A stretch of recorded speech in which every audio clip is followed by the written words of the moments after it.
Kocha wa Manchester City Pep Guardiola amesema timu zinapaswa kutojilaumu na kujitahidi kufanya kazi vizuri zaidi badala ya kulaumu mfumo wa VAR kila mara pale maamuzi yanapokuwa na utata. Kauli hiyo ameitoa wakati mjadala kuhusu matumizi ya VAR ukiendelea kutawala soka la England baada ya matukio kadhaa yenye utata msimu huu. Guardiola amesema bado hajafurahishwa na baadhi ya maamuzi yaliyotolewa dhidi ya Manchester City katika fainali za kombe la FA za mwaka 2024 na 25. Kwa mujibu wake, timu yake ilipoteza mechi hizo huku ikiwa imeathiriwa na maamuzi ambayo hakukubaliana nayo, akidai waamuzi pamoja na VAR hawakutimiza wajibu wao ipasavyo.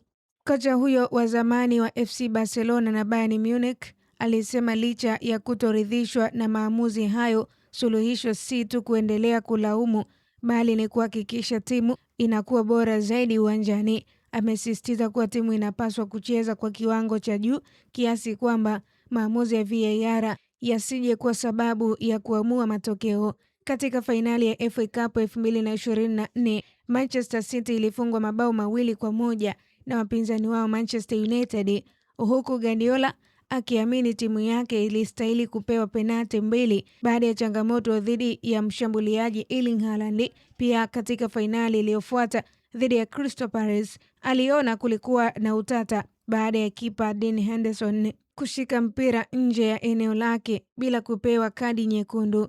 Hata hivyo, Guardiola amesema hana muda wa kuendelea kuwaza yaliyopita wakati huu ambapo timu yake inajiandaa kuivaa Crystal Palace. Amesema kilicho muhimu kwa sasa ni kuhakikisha wachezaji wake wanabaki na umakini mkubwa, kwani kupoteza mwelekeo kunaweza kuiweka timu kwenye hatari.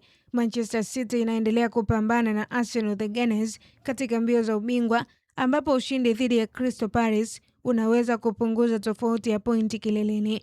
Guardiola alihitimisha kwa kusema kuwa jambo pekee lililo ndani ya uwezo wa timu ni kufanya vizuri zaidi kila siku, kwa sababu hilo ndilo wanachoweza kudhibiti. Nikusihi mtazamaji, kwa update zaidi za kimichezo kimataifa, endelea kutufuatilia kwenye mitandao yetu ya kijamii. Usisahau pia kusubscribe channel ya Kasako Media na ubonyeze alama ya kengele ili wa kwanza kupata taarifa mbalimbali. Jina langu ni Amina Diaga.